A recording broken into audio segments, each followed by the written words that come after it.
जय श्री कृष्णा। राधे राधे। श्री हरिदास। आज हम वैशाख मास मातम्य के 20वें अध्याय का श्रवण करेंगे। व्याघ्र बोला, हे ब्रह्मन, परमेश्वर ने करोड़ों जीव क्यों रचे? इनके अलग अलग कर्म और अलग अलग सनातन मार्ग क्यों हैं तथा इनका स्वभाव एक जैसा क्यों नहीं है? कृपा करके आप बताएं। यह सुनकर शंख मुनि ने कहा, सतोगुणी, रजोगुणी और तमोगुणी ये 3 प्रकार के जीव होते हैं। इनमें रजोगुणी रजोगुण कर्म करते हैं। इनकी बुद्धि पाप और पुण्य से मिश्रित होती है। ये किसी कामना के निमित्त ही देवता को समर्पित होते हैं। अतः ये पाप और पुण्य दोनों करते हैं। फलतः स्वर्ग और नरक दोनों को भोगकर संसार में बार बार जन्म लेते हैं। तमोगुणी तमोगुण के कर्म करते हैं। वे निष्ठुर तथा निर्दय देवताओं का पूजन करते हैं और सबसे द्वेष रखने के कारण दुखी रहते हैं। यह राक्षसों से लेकर पिशाच तक की तामसी गति को पाते हैं। सतोगुणी सतोगुण के कर्म करते हैं। अपने अपने गुणों के कारण ही कर्मों के फल भोगने पड़ते हैं। यह सुनकर व्याघ्र ने कहा, हे मुने, पूर्ण भोग वाले मनुष्यों की मुक्ति षष्ठी काल, अंत काल अथवा स्थिति काल में कब होती है? इनके काल की मर्यादा कितनी है? तब शंख मुनि ने कहा, मनुष्य के 4 सहस्त्र युगों के बराबर ब्रह्मा जी का एक दिन और इतनी ही बड़ी एक रात होती है। दोनों को मिलाकर ब्रह्मा का एक दिन होता है। ऐसे 15 दिन का एक पक्ष, 2 पक्षों का एक मास, 2 मास की एक ऋतु, 3 ऋतुओं का एक अयन तथा 2 अयनों का एक वर्ष होता है। इसी प्रकार ब्रह्मा जी के 100 वर्ष व्यतीत होने पर एक ब्रह्मकल्प पूरा होता है। वही प्रलय का समय है। प्रलय 3 प्रकार की होती है। एक मानव प्रलय, जब मनुष्यों का अंत होता है। दूसरी दैनंदिन प्रलय, जो ब्रह्मा जी के दिन की समाप्ति के समय होता है। तीसरी ब्रह्म प्रलय, जो ब्रह्मा जी के लय के समय होती है। मनवंतर प्रलय में भूर्भुवः स्वः इन तीनों लोकों का लय होकर चेतन जीवों का नाश होता है, स्वरूप का नहीं। केवल उन लोकों में पूर्वतः जल प्लावन हो जाता है। अंत में चेतन जीवों की पुनः उत्पत्ति होती है। दैनंदिन प्रलय में ब्रह्मा जी के शयन करने पर चेतन अधिभूत जीवों सहित लोकों और लोकस्थ वस्तुओं का नाश होता है। केवल सत्य लोक रह जाता है। मुनि तथा सत्य लोक का सेवन करने वाले ही बचे रहते हैं। वे सब कल्पांत तक सोते हैं। फिर रात्रि की समाप्ति होने पर पूर्व षष्ठी के अनुसार ही ब्रह्मा जी षष्ठी की पुनर्रचना करते हैं। देवता और ऋषि ब्रह्मा जी के साथ ही मुक्ति पाने वाले होते हैं। वे सब ब्रह्मलोक में रहते हैं और जो सिद्धि प्राप्त राजा, साधु तथा सिद्ध ब्रह्मलोक के वासी हैं, वे सभी सत्यलोक में रहते हैं। अब मैं तेरे सामने षष्ठी काल और मुक्ति काल का वर्णन करता हूँ। देवादिदेव भगवान का एक निमेष ब्रह्मा जी के एक कल्प के बराबर होता है। श्री भगवान का उतना ही उन्मेष अर्थात पलक का खुलना होता है।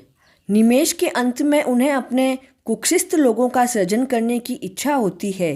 ब्रह्मा से लेकर मनुष्य तक विष्णु के कुक्षिगत होकर ध्यानावस्थित रहते हैं। व्यू में स्थित ब्रह्मा को सायुज्य मुक्ति देने के पश्चात महात्माओं को तत्व ज्ञान रूपी सायुज्य मुक्ति देते हैं। किसी को सामीप्य मुक्ति देते हैं तथा अन्य मनुष्यों को सांख्यों की मुक्ति देकर अनिरुद्ध रूप से संपूर्ण स्थित लोकों का अवलोकन करते हैं। प्रद्युम्न से सृष्टि के रचने का विचार करके माया, जया, कृति और शांति आदि शक्ति से युक्त महाविष्णु भगवान भिन्न कर्म और आशय वाले लोक की रचना करते हुए स्वयं पूर्व काल में नेत्र खोलते हैं। फिर योग माया का आश्रय लेते हैं। यह कार्य ब्रह्मादिक देवता और योगियों के द्वारा भी अकथनीय है।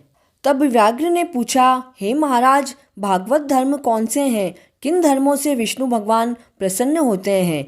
तब शंख मुनि बोले, जिनका चित्त सदा स्थिर और विष्णु भगवान के चरणों में हरि स्मरण में रहता है, जो लोग ममताहीन होते हैं और सदाचारी हैं, परोपकार करते हैं, जिनको शास्त्र, गुरु, साधु और शुभ कर्म में विश्वास होता है और सदा विष्णु भक्त हैं, वही भागवत धर्म के पालक हैं।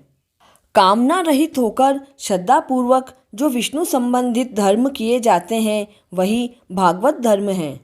परलोक में सुख देने वाले धर्म लक्ष्मी जी को भगवान ने वैशाखोक्त धर्म बताए हैं, जो विष्णु भगवान को प्रसन्न करते हैं। धन पाकर बावड़ी, कुआं, सरोवर आदि बनवाना, मार्ग में छाया दान करना, छतरी, जूता, खड़ाऊ, सुगंधित द्रव्य, कपूर, पुष्प, तांबुल, गोरस, शहद, चटाई, कंबल, पलंग, वस्त्र, अन्नदान और गोदान, रास्ते के थके हुए ब्राह्मणों आदि के चरण धोना, पंखे से हवा करना, उपटन करना, शरबत पिलाना, नमक मिली छाछ, ईख, ककड़ी तथा रसायन का दान, ये कार्य संपूर्ण पापों को नष्ट करने वाले हैं।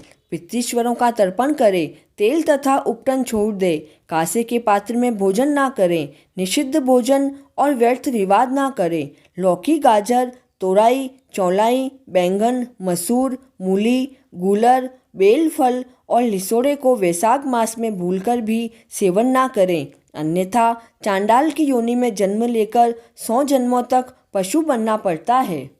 ऐसे भगवान श्री हरि की प्रसन्नता के लिए प्रातःकाल स्नान करके विष्णु भगवान की प्रतिमा बनवाकर उसे वस्त्र आभूषणों से सुसज्जित करके नित्य कर्म करके पूजन करे तथा वैशाख मातम्य की कथा मन लगाकर सुने। फिर ब्राह्मण भोज करवाए और वही प्रतिमा दक्षिणा सहित धर्मात्मा ब्राह्मण को अर्पण करे। वैशाख की द्वादशी को दही और अन्न जल का घड़ा, तांबुल फल और प्रदक्षिणा सहित ब्राह्मण को दें। धर्मराज को प्रसन्न करने के लिए दही, अन्न, तांबुल और दक्षिणा दान करें। पहले दही से अन्न से पितृश्वरों की तृप्ति के लिए अक्षत दें, फिर गुरु और विष्णु के लिए दें। यथाशक्ति गौदान करें। वैकुंठ प्राप्ति के निमित्त विष्णु भगवान से प्रार्थना करें। ऐसा करने वाला सभी पापों से छूटकर अपने 100 कुलों का उद्धार करके सूर्य मंडल को वेद कर विष्णु के परम धाम को जाता है।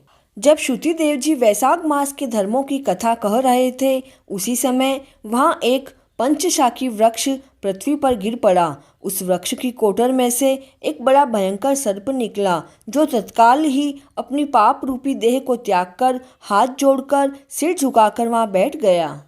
वैशाख मास मातम्य का 20वां अध्याय पूर्ण हुआ। जय श्री कृष्ण।